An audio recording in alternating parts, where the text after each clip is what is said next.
நம்முடைய வாழ்க்கையில் வருகின்ற கஷ்டங்கள் கடல் அலைகளைப் போல இருக்கிறது. அது நம்மை ஆட்கொண்டு அழிக்க முயற்சி செய்கிறது. நீங்கள் அதை விட்டால் அந்த அலைகளை கட்டுப்படுத்த முடியாது. ஆனால் நீங்கள் அதற்கு பதில் கொடுக்கின்ற விதத்தில் அதை கட்டுப்படுத்த முடியும். எப்படி என்றால், கலங்கரை விளக்கம் விளைவு. அலைகள் எவ்வாறு வந்து போகிறது என்று கவனிங்கள். ஆனால் கலங்கரை விளக்கம் அசையாமல் இருக்கிறது. கலங்கரை விளக்கம் தன்னுடைய சொந்த பலத்தினால் நிற்பதில்லை. ஆனால் தான் நிற்கின்ற பாறையிலிருந்து பலத்தை அடைகிறது. சங்கீதம் 18:31. நம்முடைய கடவுளன்றி கன்மலை யார்?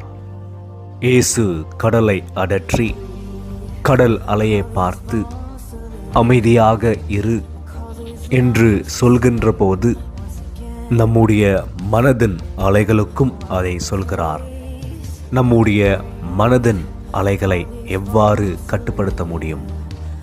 ஏசாயா 26:3 படி, கடவுளை உறுதியாய் பற்றி கொண்டு நம்பினால், பிலிப்பியர் 4:7 படி, எல்லா புத்திக்கும் மேலான சமாதானத்தை நமக்கு தருவார். கஷ்டங்கள் கவலைகள் நிறைந்த வாழ்க்கையிலும் நமக்கு சமாதானத்தையும் உறுதியான பாதுகாப்பையும் தருவார். உங்களுடைய கண்களையும் சிந்தனைகளையும் நம்பிக்கையும் கண்மலையாக இருக்கின்ற கடவுள் மேல் வையுங்கள். கலங்கரை விளக்கம் போல இருங்கள்.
தந்தை, மைந்தன், தூயாவின் திருப்பெயரால் ஆமேன். கடவுளை நோக்கி நாம் மன்றாடிக் கொள்வோம். உம்முடைய பிள்ளைகளாக மக்களாக வாழ்வதற்கு எங்களை அழைக்கின்ற அன்பின் கடவுளே, நாளுக்காக இந்த நேரத்துக்காக உமக்கு நாங்கள் நன்றி செலுத்துகின்றோம். நீர் எங்களை தெரிந்து கொண்ட கடவுளாக இருக்கின்றீர். அதன் வழியாக நாங்கள் உம்மை அப்பா பிதாவே என்று கூப்பிடவும், உம்முடைய பிள்ளைகளாகவும் நாங்கள் ஜீவிக்க நீர் எங்களுக்கு கிருபை பாடுவதற்காக உமக்கு நாங்கள் நன்றி செலுத்துகின்றோம். வாரத்தின் முதலாம் நாளிலே உம்மை நாங்கள் தேடி வருகின்ற போது உம்முடைய இருப்பு நிலை உணர்வுகளாக நாங்கள் உம்மை வழிபட நீர் எங்களுக்கு துணை புரியும். குடும்பத்தோடு நாங்கள் உம்மை துதிக்கின்ற போதும் உம்மை வழிபடுகின்ற போதும் நீர் மகிமை பெறுவென்று மன்றாடுகின்றோம். இது அனைத்தும் நாங்கள் இறைமைந்த இயேசு கிறிஸ்துவின் திருப்பெயரால் வேண்டிக் கொள்கின்றோம்.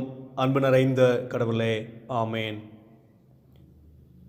இல்லங்களில் அமர்ந்து கடவுளை வழிபட்டு கொண்டிருக்கின்ற உங்கள் யாவரையும் நம்மை தகுதிப்படுத்துகின்ற மூவரு கடவுளின் திருப்பெயரால் வாழ்த்துகின்றேன். வழிபாட்டிற்கு துவக்கமாக நாம் யாவரும் இணைந்து பாமாலையில் 267 பாமலை போற்றும் போற்றும் புண்ணிய நாதரை போற்றும் என்ற பாமலை இணைந்து பாடுவோம்.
இரண்டாம் ஆராதனை முறையை பின்பற்றுவோம். நாம் கடவுளை தொழுவோம். கடவுள் ஆவியாக இருக்கிறார். அவரை தொழுகிறவர்கள் ஆவியோடும் உண்மையோடும் அவரை தொழுது கொள்ள வேண்டும். நம்முடைய பிதாவாகிய கடவுளாலும் கர்த்தராகிய இயேசு கிறிஸ்துவினாலும் உங்களுக்கு கிருபையும் சமாதானம் உண்டாவதாக. இது கர்த்தர் உண்டு பண்ணின நாள். களி கூர்ந்து மகிழ கடவோம். ஆண்டவரே, எங்கள் உதடுகளை திறந்தருளும். எங்கள் வாய் உம்முடைய புகழை அறிவிக்கும். பிதாவுக்கும் குமாரனுக்கும் பரிசுத்தாவிக்கும் மகிமை உண்டாவதாக. ஆதியிலும் இப்பொழுதும் எப்பொழுதுமான சதா காலங்களிலும் மகிமை உண்டாவதாக. ஆமென். திரியேக கடவுளை போற்றுதல். சேனைகளின் கடவுளாகிய கர்த்தரே, நீர் பரிசுத்தர், பரிசுத்தர், பரிசுத்தர்.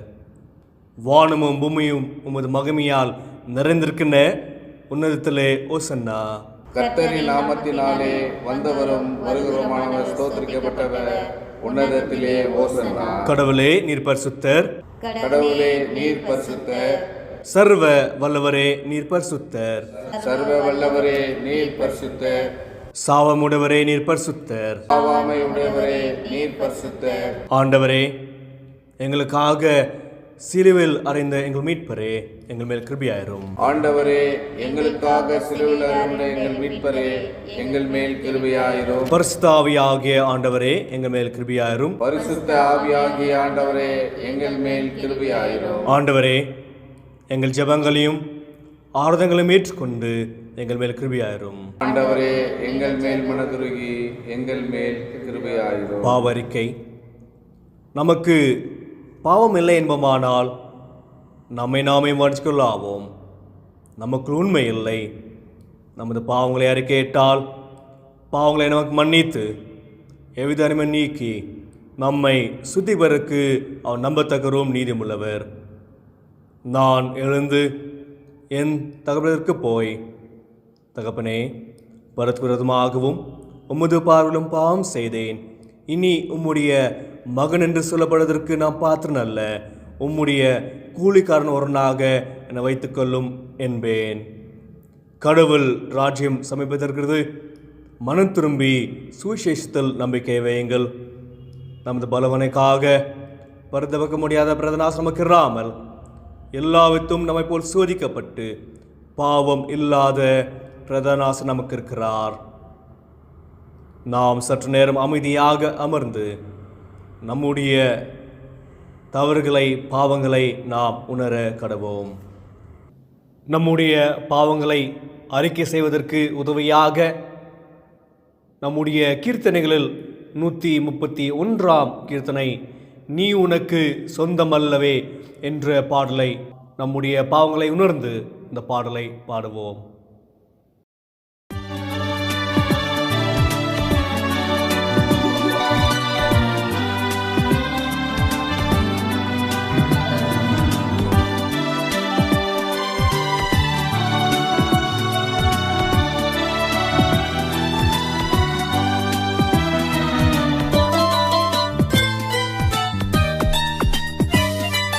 நீயுனக்கு சொந்தமல்ல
சர்வ வல்லமுள்ள கடவுளத்தில் நாம் நமது பாவங்களை தாழ்மையோடு அறிக்கையிடுவோம்.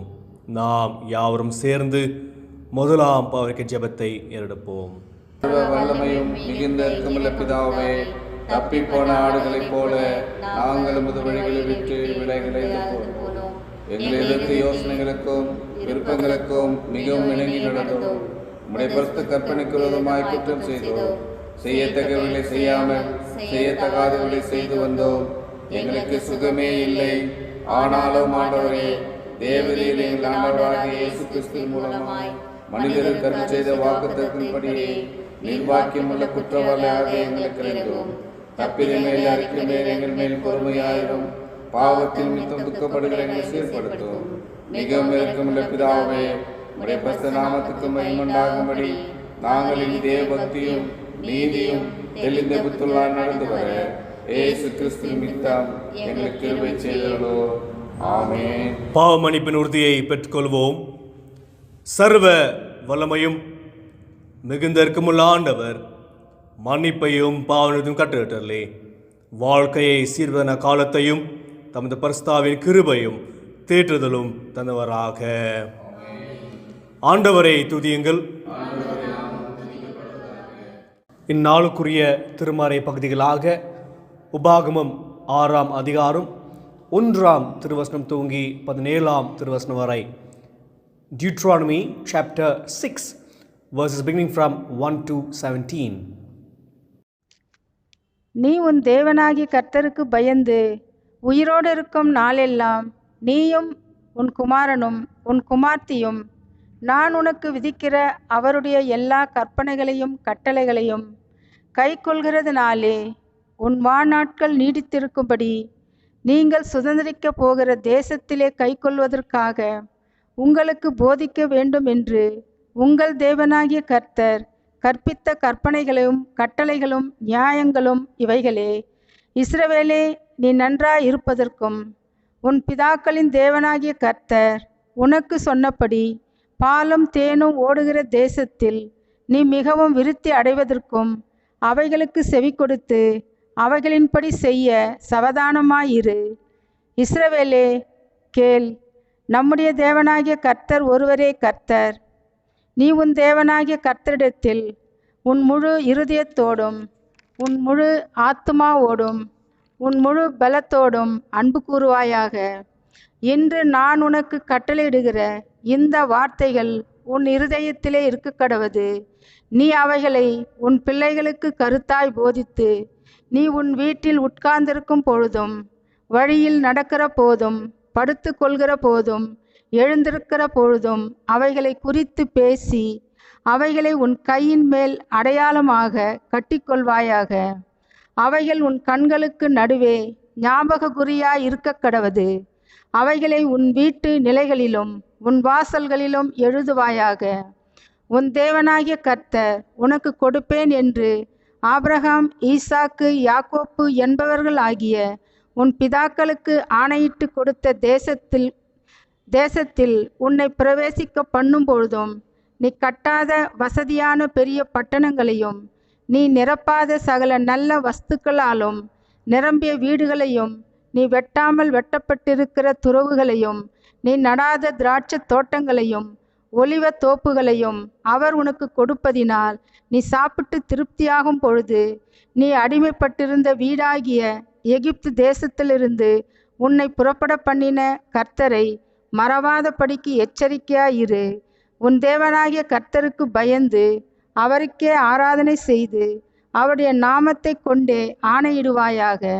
உன் தேவனாகிய கர்த்தருடைய கோபம் உன்மேல் மூண்டு உன்னை பூமியில் வைக்காமல் அழித்து போடாதபடிக்கு உங்களை சுற்றிலும் இருக்கிற ஜனங்களின் தேவர்களாகிய அந்நிய தேவர்களை பின்பற்றாதிருப்பீர்களாக.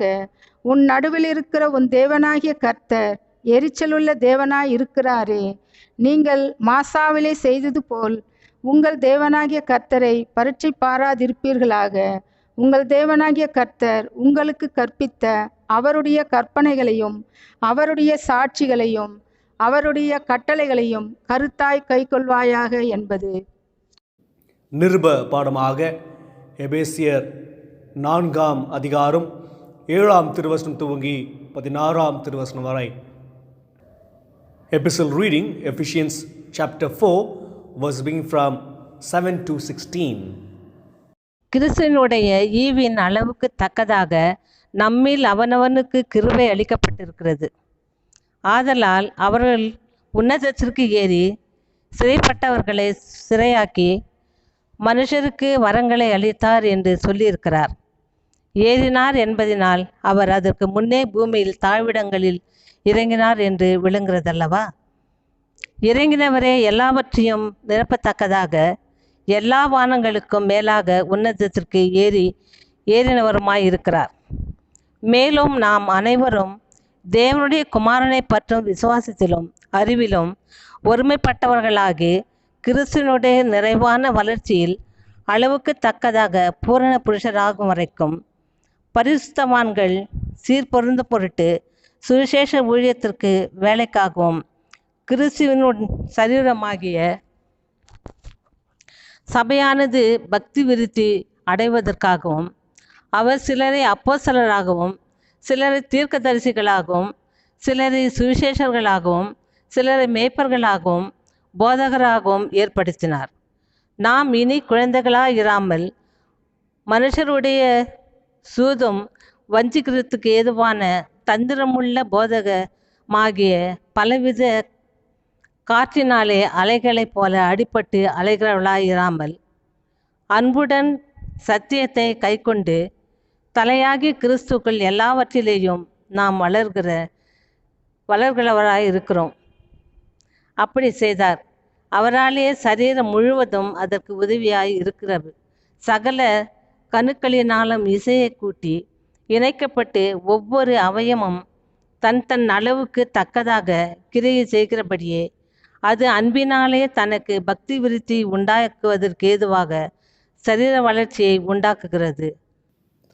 நற்செய்தி பாடமாக தூய மத்தேயு எழுதின நற்செய்தி நூல் 7ஆம் அதிகாரம் 24ஆம் திருவசனம் துவங்கி 29ஆம் திருவசனம் வரை. ஆகையால் நான் சொன்னில இந்த வார்த்தைகளை கேட்டு இவைகளின்படி செய்கிறவன் எவனோ அவனை கன்மலையின் மேல் தன் வீட்டை கட்டின புத்தியுள்ள மனுஷனுக்கு ஒப்பிடுவேன். பெருமழை சொரிந்து பெருவெள்ளம் வந்து காற்று அடித்து அந்த வீட்டின் மேல் மோதியும் அது விழவில்லை. ஏனென்றால் அது கன்மலையின் மேல் அஸ்திபாரம் போடப்பட்டிருந்தது. நான் சொல்லிய இந்த வார்த்தைகளை கேட்டு இவைகளின்படி செய்யாதிருக்கிறவன் எவனோ அவன் தன் வீட்டை மணலின் மேல் கட்டின புத்தி இல்லாத மனுஷனுக்கு ஒப்பிடுவான். பெருமழை சுவந்து பெருவெள்ளம் வந்து காற்றடித்து அந்த வீட்டின் மேல் மோதின போது அது விழுந்தது முழுவதும் அழிந்தது என்றார். இயேசு இந்த வார்த்தைகளை சொல்லி முடித்தபோது அவர் வேத பாரகரை போல் போதியாமல் அதிகாரமுடையவராய் அவர்களுக்கு போதித்தபடியால் ஜனங்கள் அவருடைய போதகத்தை குறித்து ஆச்சரியப்பட்டார்கள் என்பர்களே. நற்செய்தி பாடத்தை ஆங்கிலத்தில் படிக்க கேட்போம். Matthew chapter 7 verse being from 24 to 29. Therefore, everyone who hears these words of mine, put them into practice, is like a wise man who built his house on the rock. The rain came down, the stream rose, and the winds blew, beat against the house, yet it did not fall, because it has foundation on the rock. But everyone who hears these words of mine does not put them into practice is like a foolish man who built his house on sand. The rain came down, the stream rose, and the winds blew, and beat against that house. It fell with a great crash. When Jesus had finished saying these things, the crowd were amazed at his teaching, because he taught as one who had authority and not as their teachers of law. This is the word of the Lord. Thanks be to God. அருளுரைக்கு ஆயத்தமாக நாம் கீர்த்தனைகளில் 352ஆம் கீர்த்தனை மனம் இசைந்து அனைவரும் உடன்பிறப்போம் என்ற பாடலை யாவரும் இணைந்து பாடுவோம். மனம் இசைந்து அனைவரும் உடன் பிறப்பால் தினம் வாழ்வது சிறப்பானது. மனம் இசைந்து அனைவரும் உடன் பிறப்பால் தினம் வாழ்வது சிறப்பானது, நன்மையானது, இன்பமானது, மண் வாழ்வது பேரழகு. மனம் இசைந்து அனைவரும் உடன் பிறப்பார், தினம் வாழ்வது சிறப்பானது.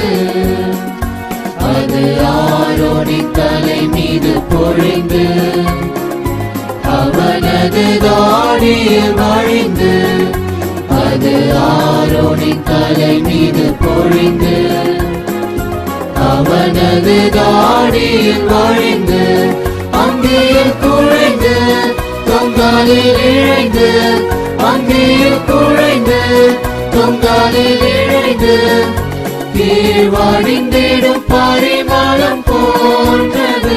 மனம் இசைந்து அனைவரும் உடன் பிறப்பார், தினம் வாழ்வது சிறப்பானது.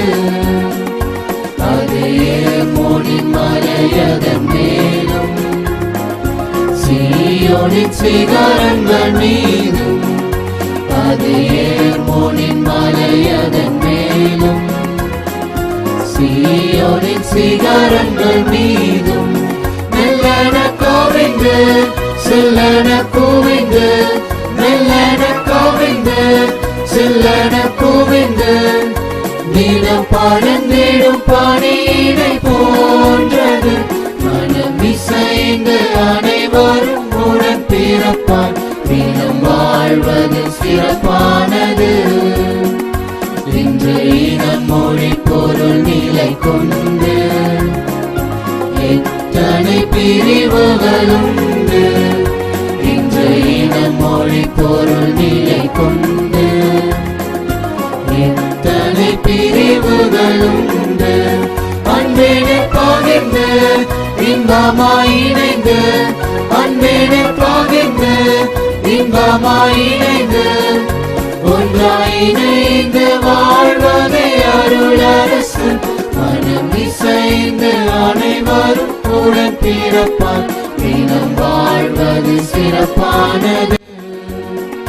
மனம் இசைந்து அனைவரும் உடன் பிறப்பார், தினம் வாழ்வது சிறப்பானது.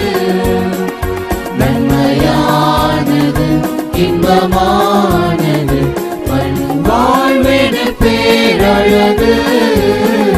மனம் இசைந்து அனைவரும் உடன் பிறப்பார், தினம் வாழ்வது சிறப்பானது. மனம் இசைந்து அனைவரும் உடன் பிறப்பார், தினம் வாழ்வது சிறப்பானது. இறைவேண்டல் செய்வோம். தகுதியற்றவர்களாக இருக்கின்ற எங்களை உம்முடைய திருவார்த்தையின் வழியாக எங்களை பலப்படுத்துகின்ற அன்பின் கடவுளே, இந்த நேரத்திலும் உம்முடைய திருச்சொற்களை நாங்கள் தியானிக்கின்ற போது நீர் எங்களோடு பேசும், எங்களுடைய மனதின் சிந்தனைகளை நீர் கட்டுப்படுத்தும். உம்முடைய திருப்பேரால் இதை நாங்கள் வேண்டிக் கொள்கின்றோம் அன்பின் இறையே, ஆமேன். நாம் கடவுளுடைய மக்களாக இருக்கின்றோம். திருமறை முழுவதுமாக பார்க்கின்ற போது கடவுள் அன்பாக நீங்கள் என்னுடைய மக்கள் என்று சொல்கின்றவராக இருக்கிறார். பழைய ஏற்பாட்டு நூலில் கடவுள் ஆபிரகாமையும் ஈசாக்கையும் யாக்கோபையும் தெரிந்து கொண்டு இவர் என்னுடைய மக்கள், என்னுடைய ஜனமாக இருக்கிறார் என்று அவரை தெரிந்து கொள்கிறதை பார்க்கின்றோம். அதன் வழியாக நாமும் கடவுளுடைய பிள்ளைகளாக இருக்கின்றோம், கிறிஸ்துவின் வழியாக என்று நாம் பார்க்கின்றோம். கிறிஸ்து அனைவரையும் முழு படைப்பை மீட்டிருக்கிறார். அதன் வழியாக அனைவரும் கடவுளுடைய பிள்ளைகளாக இருக்கின்றோம். கடவுளுடைய பிள்ளைகளாக நாம் வாழ்கின்ற போது நாம் எவ்வாறு நம்மை தகுதிப்படுத்துகின்றோம் என்று தான் இன்றைக்கு இருக்கின்ற தலைப்பாக இருக்கிறது. இன்றைக்கு தியாலஜிக்கல் சண்டேயாக இருக்கிறது, இறையியல் ஞாயிற்றாக இன்றைக்கு இருக்கிறது. தியாலஜி என்ற வார்த்தை 2 கிரேக்க மொழியில் வருகிறது, தியோஸ் மற்றும் லோகோஸ். தியோஸ் என்பதற்கு கடவுள், லோகோஸ் என்பதற்கு ஸ்டடி என்று பொருளாகும். அதாவது ஸ்டடி ஆஃப் காட் என்று பார்க்கின்றோம். கடவுளை நாம் புரிந்து கொள்வதற்கு ஒரு முயற்சியாக இது இருக்கிறது. நாம் வாழ்கின்ற சூழலில் கடவுள் எங்கே இருக்கிறார், எவ்வாறு செயல்படுகிறார், யாரோடு அடையாளப்படுத்துகிறார் என்று தான் இந்த இறையியல் நமக்கு சொல்லுகிறதை பார்க்கின்றோம். Theology is trying to understand God in a context. இறையியல் ஞாயிற்றாக இருக்கின்ற இன்றைக்கு தென்னிந்திய திருச்சபையின் அட்டவணை பிரகாரமாக நமக்கு கொடுக்கப்பட்டிருக்கின்ற தலைப்பு equipping the people of God என்று, இறை மக்களை தகுதிப்படுதல் என்ற தலைப்பு நமக்கு கொடுக்கப்பட்டிருக்கிறது. ஸ்மித் விகில்ஸ்வொர்த் என்பவர் தகுதிப்படுத்துவதை குறித்து இவ்வாறு எழுதுகிறார். God does not call those who are equipped, he equips those who he has called என்று. கடவுள் தகுதிப்பட்ட மக்களை அழைப்பதல்ல, மாறாக அழைத்த மக்களை தகுதிப்படுத்துகிறார் என்று நாம் பார்க்கின்றோம். கடவுள் நம்மை தம்முடைய மக்களாக தெரிந்து கொள்கிறார் என்றால் நாம் கடவுளை அறிந்து கொள்கின்ற வழியிலே நாம் தகுதிப்பட்டிருக்கின்றோம் என்று நாம் பார்க்கின்றோம்.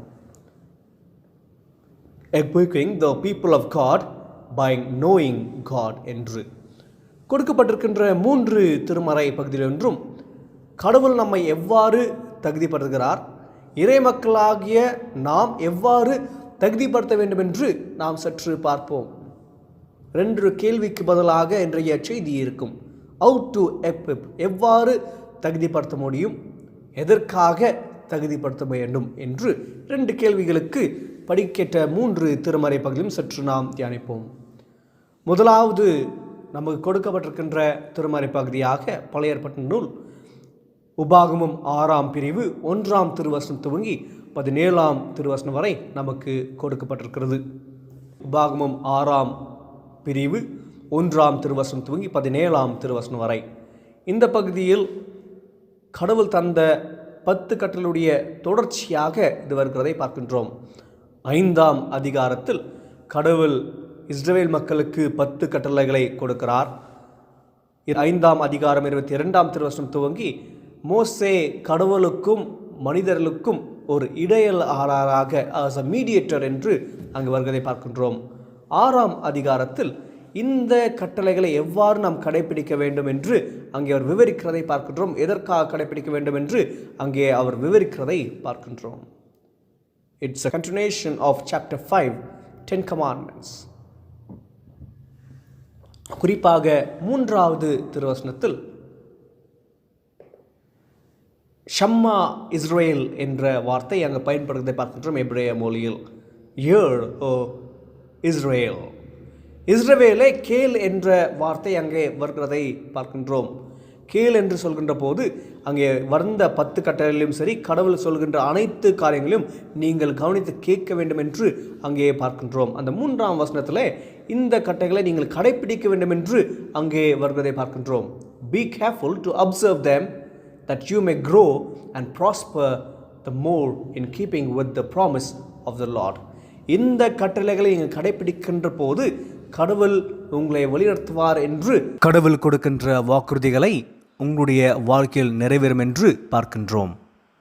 7ஆம் திருவசனத்தில் இந்த கட்டளைகளை எவ்வாறு பிடிக்க வேண்டும், எவ்வாறு நினைவு கூற வேண்டும் என்று இங்கே விவரிக்கிறதை பார்க்கின்றோம்.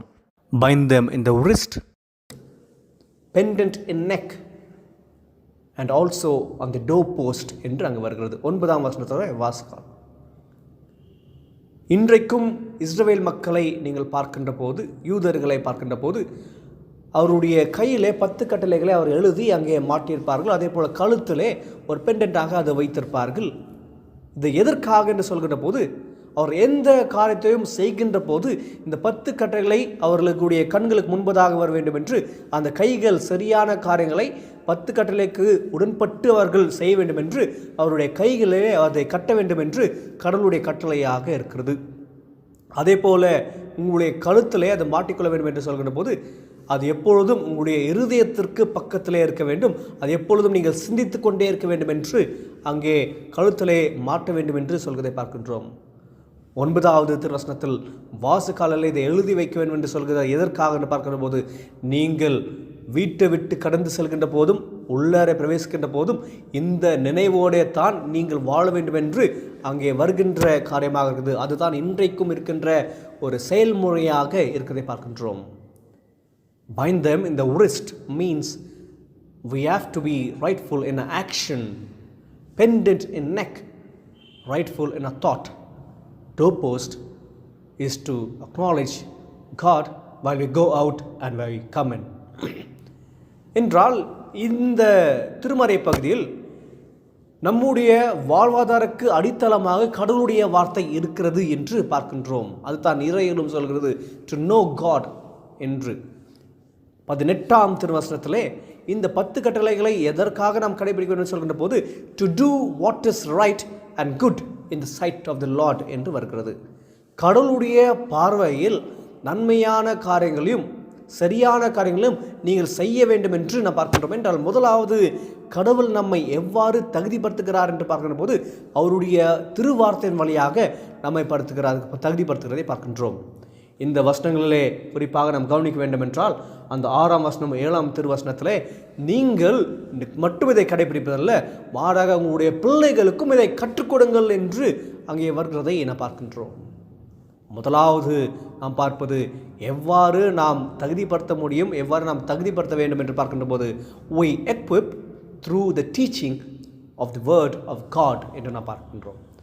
கடவுளுடைய வார்த்தையை கற்றுக் கொடுப்பது வழியாக நாம் தகுதிப்படுத்துகின்றோம் என்று முதலாவதாக இங்கே வருகிறது. ஜான் மோனாஷ் என்பவர் தகுதிப்படுதலுடைய குறித்து எழுதுகின்ற போது இவ்வாறு எழுதுகிறார், equip yourself for life, not solely for your own benefit, but for the benefit of the whole community. நீங்கள் தகுதிப்படுத்துகிறீர்கள் என்றால் வெறும் உங்களுக்காக, உங்களுடைய வாழ்க்கை பிரயோஜனத்திற்காக நீங்கள் தகுதிப்படுத்த வேண்டாம். மாறாக உங்கள் வழியாக முழு சமுதாயமும் பலனடைய நீங்கள் தகுதிப்படுத்த வேண்டும் என்று அவர் அங்கே எழுதுகிறதை பார்க்கின்றோம். இந்த அடிப்படையில் அங்கே வருகின்ற வசனம் டு டூ குட் என்று நாம் பார்க்கின்றோம். நீங்கள் நன்மையான காரியங்களை செய்வதற்கு கடவுளுடைய வார்த்தையை நீங்கள் பிறருக்கும் நீங்களும் கற்றுக்கொள்ளுங்கள் என்று நாம் பார்க்கின்றோம். முதலாவது teach the word of God என்று நாம் பார்க்கின்றோம். அதன் வழியாக நாம் தகுதிப்படுத்துகின்றோம். இரண்டாவதாக நமக்கு கொடுக்கப்பட்டிருக்கின்ற நிருப பாடம் எபேசியர் 4ஆம் அதிகாரம் 7ஆம் திருவசனம் துவங்கி 16ஆம் திருவசனம் வரை நமக்கு கொடுக்கப்பட்டிருக்கிறது. இதில் எதற்காக நாம் தகுதிப்படுத்த வேண்டும் என்று அங்கே வருகின்ற போதனையாக அங்கே வருகிறது. why should we equip, for what should we equip என்று அங்கு வருகிறது. இந்த பகுதியில் பவுல் அடியார் எபேசு திருச்சபைக்கு எழுதுகின்ற போது அங்கே முதல் வசனத்திலிருந்து 6ஆம் வசனம் வரை அங்கே ஒருமைப்பாட்டை குறித்து அங்கே எழுதுகிறார். யூனிட்டி இன் த பாடி குறித்து அங்கே அவர் எழுதுகிறதை பார்க்கின்றோம். 7 விதமாக ஐக்கியப்பட வேண்டும் என்று அங்கே அவர் கூறுகிறதை பார்க்கின்றோம். திருச்சபையாக ஆவியிலும் ஞானஸ்தானத்திலும் ஒரே கடவுளும் நம்பிக்கையிலும் ஆண்டவரும் இத்தகைய கிறிஸ்துவிலும் நம்பிக்கையிலும் நாம் ஒன்றுபட வேண்டும் என்று அங்கே 4ஆம் 5ஆம் வசனத்திலே அவர் அங்கே கூறுகிறதை நாம் பார்க்கின்றோம். 7ஆம் திருவசனத்திலிருந்து தொடர்ச்சியாக வருகின்ற வசனத்திலே கடவுள் மக்களுக்கு கொடுக்கின்ற கிஃப்டை குறித்து அங்கே அவர் விவரிக்கிறதை பார்க்கின்றோம். பரிசுகளை குறித்து அங்கே விவரிக்கிறதை பார்க்கின்றோம்.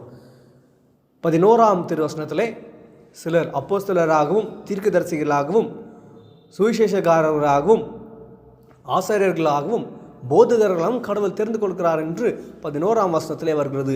ஆனால் அது எதற்காக என்று சொல்கின்ற போது 12ஆம் திருவசனத்திலே மிக அழகாக அவர் சொல்கிறார். எதற்காக என்றால், we are chosen as apostles, prophets, evangelists, pastors and teachers to equip the holy ones என்று அவர் அங்கே கூறுகிறதை பார்க்கின்றோம்.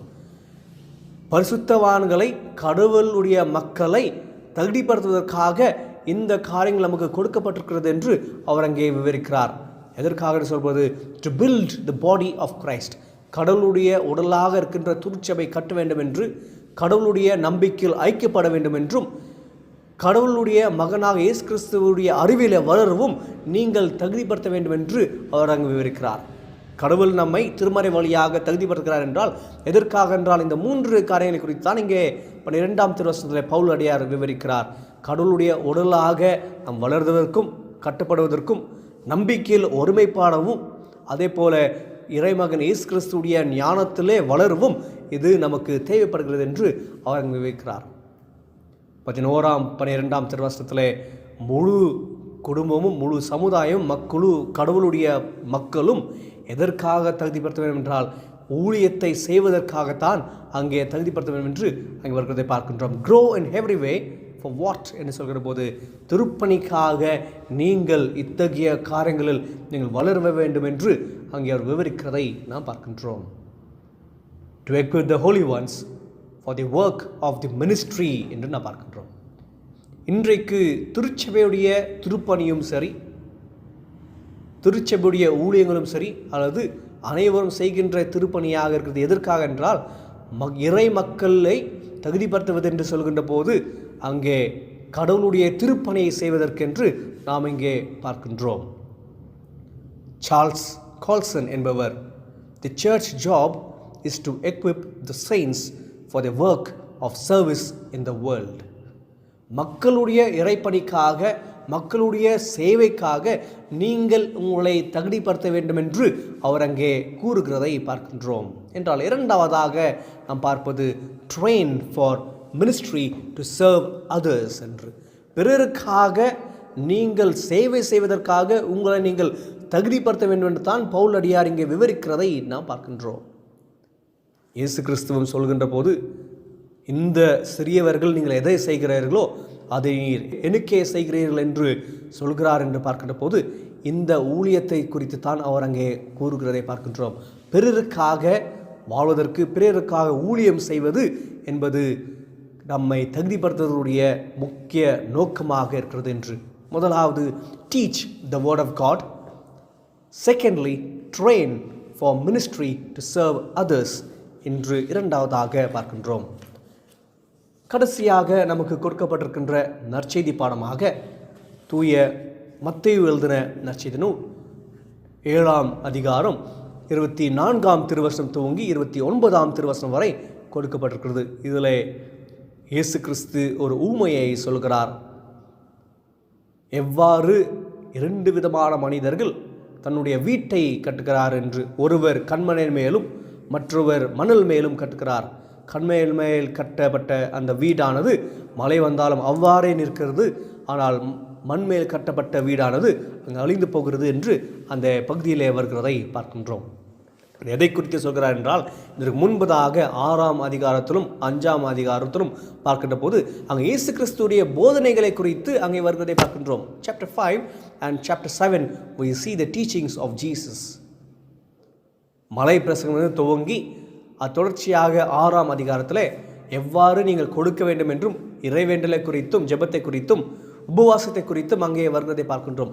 அதுடைய தொடர்ச்சியாகத்தான் இங்கே 7ஆம் அதிகாரத்தில் நீங்கள் எவ்வாறு இருக்க வேண்டும் என்றால் இது அனைத்தையும் நீங்கள் கேட்ட காரியங்களை நீங்கள் கடைபிடிக்கின்றவராக இருக்க வேண்டும். நீங்கள் எவ்வாறு கடைபிடிக்க வேண்டும் என்றால் நீங்கள் கற்பாரின் மேல் கட்டப்பட்ட வீட்டை போல நீங்கள் இதை கடைபிடிக்க வேண்டும் என்று அவர் இயேசு கிறிஸ்து அங்கே சொல்கிறதை பார்க்கின்றோம். 24ஆம் திருவசனத்தில் நீங்கள் கேட்டதை வெறும் கேட்கிறது மட்டுமல்லாமல் நீங்கள் செயல்படுத்த வேண்டும் என்று அவர் அங்கே விவரிக்கிறார். 24ஆம் வசனமாக listen to these words and act on them என்று வருகிறது. அதாவது இந்த வார்த்தைகளை நீங்கள் கேட்டு இந்த போதனைகளை நீங்கள் கேட்டு அதை வெறும் கேட்கிறது மட்டுமல்லாமல் அதில் செயல்முறையாக நீங்கள் அதை கடைபிடிக்க வேண்டும் என்று 7ஆம் அதிகாரம் 24ஆம் திருவசனத்திலே இயேசு கிறிஸ்து அங்கே சொல்கிறதை பார்க்கின்றோம். Everyone who listens to these words of mine and acts on them will be like a wise man who built his house on the rock. என்றால் கடவுளுடைய வார்த்தையை இறை மக்களுக்கு சொல்கிறது கற்றுக் கொடுப்பது என்பது திருப்பணியை செய்வதற்கு. அந்த திருப்பணியை செய்வதற்கு எவ்வாறு செய்கிறோம் என்றால் அது செயல் வழியாக செயல்படுத்துவது என்று தான் இங்கே 3ஆவதாக வருகின்ற செய்தியாக இருக்கிறது. Not listen but to be doers of the word of God. Not only to listen but be the doers of the word of God. Action leads to transformation என்றால் நீங்கள் இங்கே கேட்பது மட்டுமல்லாமல் அது செயல் ரீதியாக நீங்கள் செயல்படுத்துகின்ற போது அதன் வழியாக மாற்றத்தை உருவாக்க வேண்டும் என்று, மாற்றத்தை உருவாக்க முடியும் என்று இயேசு கிறிஸ்து சொல்கிறதை பார்க்கின்றோம். அதாவது 5ஆம் மற்றும் 6ஆம் பிரிவிலே சொல்லப்பட்ட அந்த காரியங்களை நீங்கள் கேட்டு நீங்கள் கடைபிடிக்கின்ற போது, செயல் வழியாக நீங்கள் செயல்கின்ற போது அதன் வழியாக உங்களுடைய குடும்பம், உங்களுடைய சமுதாயம், உங்களுடைய திருச்சபை மாறப்படும் என்று அவர் அங்கே விவரிக்கிறதை பார்க்கின்றோம். என்றால் மூன்றாவதாக why should we equip என்று பார்க்கும்போது எதற்காக நாம் தகுதிப்படுத்த வேண்டும் என்று பார்க்கின்ற போது to transform the world through our actions என்று பார்க்கின்றோம். செயல் ரீதியாக மாற்றத்தை உருவாக்கின்ற போது நாம் நம்முடைய குடும்பத்தையும் சமுதாயத்தையும் திருச்சபையும் மாற்றுகின்ற நபராக ஆக்க வேண்டும் என்று தான் இந்த தகுதிப்படுத்தக்கூடிய முக்கிய நோக்கமாக இருக்கிறது என்று நாம் பார்க்கின்றோம். இந்த அடிப்படையில் இன்றைக்குடைய செய்தியை நாம் 3T என்று நாம் சிந்திக்கலாம், நினைவில் வைக்க வேண்டும் என்றால். First one, to teach the word of God. First T, teach. Secondly, train for ministry. Thirdly, transform the world. Teach the word of God, train for ministry, transform the world. இந்த ஒரு அடிப்படையில் நாம் தகுதிப்படுத்தவும் பிறரை தகுதிப்படுத்தவும் திருமறை நமக்கு உதவியாக இருக்கிறது என்று நாம் பார்க்கின்றோம். There are 4 principles we need to maintain என்று ஸ்மித் விகில்ஸ்வர்த் சொல்கிறார் திருமறையை படிக்கின்ற போது. முதலாவது, read the word of God, consume the word of God until it consumes you. மூன்றாவதாக, believe the word of God, act on the word of God. திருமறை நீங்கள் படிக்கின்ற போது, அந்த திருமறையை கடவுளுடைய வார்த்தை நீங்கள் படிக்கின்ற போது அந்த வார்த்தையானது உங்களை அது ஆட்கொள்ள வேண்டும். ஆட்கொள்கின்ற போது அதிலே நீங்கள் நம்பிக்கை வைக்க வேண்டும். நம்பிக்கை வைக்கின்ற போது அந்த நம்பிக்கை செயலாக மாற வேண்டும் என்று அவர் கூறுகிறார். அதைத்தான் இயேசு கிறிஸ்துவும் இங்கே இந்த ஊமை வழியாக சொல்கிறார். நீங்கள் மாற்றத்தை உருவாக்குகின்ற நபர்களாக இருக்க வேண்டும் என்று, நீங்கள் கேட்டு அதை செயல்படுத்த வேண்டும் என்று. தகுதிப்படுத்துகின்றோம் என்று சொல்கின்ற போது முதலாவது நம்மை நாமே தகுதிப்படுத்த வேண்டும். எவ்வாறு என்றால் திருமறையை படிக்கின்ற போது, அதை புரிந்து கொள்கின்ற போது, கற்றுக்கொள்கின்ற போது, கற்றுக் கொடுக்கின்ற போது, அதே போல நம்மை நாமே ஊழியத்திறங்க பிறருடைய சேவை செய்கின்ற போது, அதை ஆயத்தப்படுகின்ற நேரத்திலும் அந்த சேவை கடவுளுடைய வார்த்தை கேட்கின்றவர்களாக இருக்கின்ற போது, கேட்கின்ற மட்டுமல்லாமல் செயல்படுகின்ற போது மாற்றத்தை உருவாக்கின்றவர்களாக இருக்கின்றோம். அதுதான் இறையிலும் சொல்கிறது. Theology also says the same, that theology should transform our church, our society and the place we live in என்று. அத்தகைய செயல் நாம் வாழ கடவுளுடைய வார்த்தை நமக்கு ஊந்துதலாக இருந்து நம்மை வழிநடத்த கடவுள் நமக்கு துணை புரிவராக. ஆமேன். கண்களை மூடி இறைவனில் செய்வோம். உம்முடைய பிள்ளைகளாக வாழ்வதற்கு நீர் எங்களுக்கு அழைக்கின்ற கடவுளாக இருக்கின்றீர். அதற்காக உமக்கு நாங்கள் நன்றி செலுத்துகின்றோம். எம்மக்கள் என்று நீர் அழைத்தவராக இருக்கின்றீர். அதற்காக உமக்கு நாங்கள் நன்றி செலுத்துகின்றோம். உம்முடைய பிள்ளைகளாக நாங்கள் வாழ்கின்றதற்கு நீர் உம்முடைய திருவார்த்தைகளை நீர் எங்களுக்கு கொடுத்திருக்கின்றீர். அதற்காக உமக்கு நாங்கள் நன்றி செலுத்துகின்றோம். இந்த திருமறை நாங்கள் படித்து அதன் வழியாக நாங்கள் கற்றுக்கொண்டு பிறருக்கு நாங்கள் கொடுத்து அதன் வழியாக கர்த்தாவே நாங்கள் உம்முடைய சேவையை செய்ய நீர் எங்களுக்கு துணை புரிவன்னு நாங்கள் கொண்டாடுகின்றோம். நீங்கள் இந்த உலகத்திற்கு உப்பாக இருக்கிறீர்கள் என்று சொல்கிறது போல நாங்கள் வெறும் உம்முடைய திருவார்த்தையை படித்து கேட்பது மட்டுமல்லாமல் செயல் ரீதியாக நாங்கள் அதை செய்கின்ற போது, எங்களுடைய வாழ்க்கை நாங்கள் நடக்கின்ற போது மாற்றத்தை உருவாக்கின்ற கருவிகளாக நாங்கள் இருக்கின்றோம் என்ற நிச்சயத்தை நீர் தருகின்றீர். அதற்காக நான் செல்கின்றோம். அவ்வாறே நாங்கள் வாழ நீர் எங்களுக்கு துணை புரியும். நன்மையான காரியங்களை நாங்கள் செய்ய, பிறருக்கு நாங்கள் உதவுகின்ற கரங்களாக இருக்க, சேவையுடைய மனப்பான்மையோடு வாழ நீர் எங்களுக்கு துணை புரியும். இந்த நேரத்திலும் நாங்கள் எங்களுடைய திருச்சபை மக்களுக்காக மன்றாடுகின்றோம். ஒவ்வொரு குடும்பத்தையும் நீர் பொறுப்பேற்று வழிநடத்தும். திருச்சபையுடைய அனைத்து செயல்பாடுகளுக்காக நாங்கள் மன்றாடுகின்றோம். நாட்டிற்காக, நாட்டுடைய அனைத்து தலைவர்களுக்காக மன்றாடுகின்றோம்.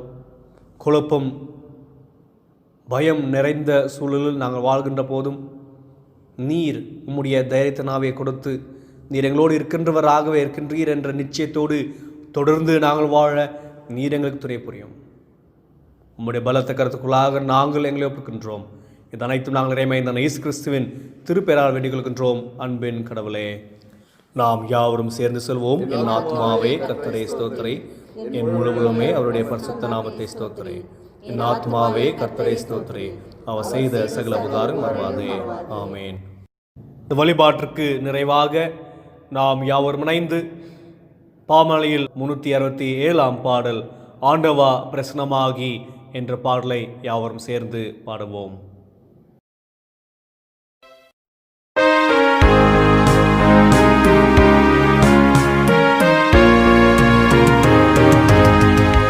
ஆண்டவா பிரசன்னமாகி ஜீவனோதி உயிர்ப்பியும் ஆசை காட்டும் தாசர் மீது ஆசீர்வாதம் ஊற்றிடும். அருள் மாறி எங்கள் பேரில் ஒரு சருஷிக்க பண்ணுவீர். ஆசையோடு நிற்கிறோமே, ஆசீர்வாதம் ஊற்றுவீர்.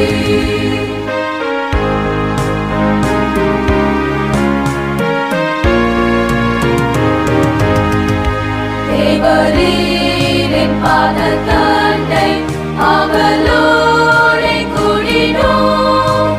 உந்தன் திவ்ய அபிஷேகம் நம்பினாரி கண்டினோம். அருள் மாறி எங்கள் பேரில் ஒரு சருஷிக்க பண்ணுவீர். ஆசையோடு நிற்கிறோமே, ஆசீர்வாதம் ஊற்றுவீர்.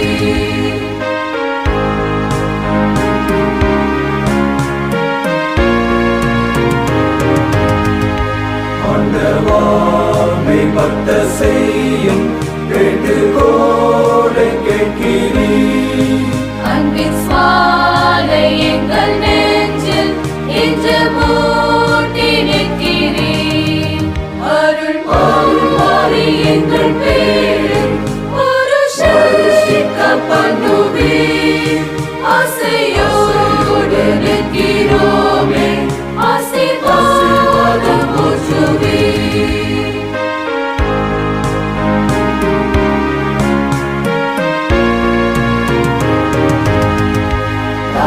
தேடும் அபிஷேகம் இயேசுவே கடாட்சியும். பெந்தேகோஸ்தின் திவ்ய ஈவை தந்து ஆசீர்வதியும். அருள் மாறி எங்கள் பேரில் ஒரு சருஷிக்க பண்ணுவீர். ஆசையோடு நிற்கிறோமே, ஆசீர்வாதம் ஊற்றுவீர். இறை ஆசையை பெற்றுக்கொள்வோம். நம்மை தகுதிப்படுத்துகின்ற ஆண்டவராகிய இயேசு கிறிஸ்துவின் கிருபை, கடவுளின் அன்பு, தூயாவின் கூட்டுறவு, ஐக்கியம், சமாதானம் அளித்தல் நம் அனைவரோடும் இப்பொழுதும் எப்பொழுதும் சதாக்கள் நிலைத்து இருப்பதாக. ஆமேன்.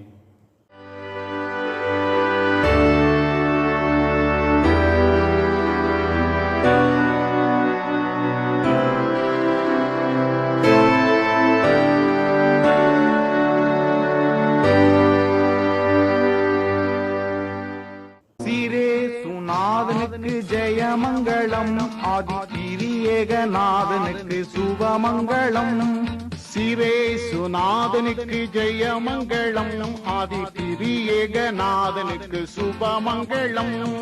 பாரேருநீதனுக்கு பரம பொற்பாதனுக்கு, பாரேருநீதனுக்கு பரம பொற்பாதனுக்கு, நேரேறு போதனுக்கு நித்திய சங்கீதனுக்கு. சிரே சுநாதனுக்கு ஜெயமங்களம், ஆதி திரியேகநாதனுக்கு சுபமங்களம்.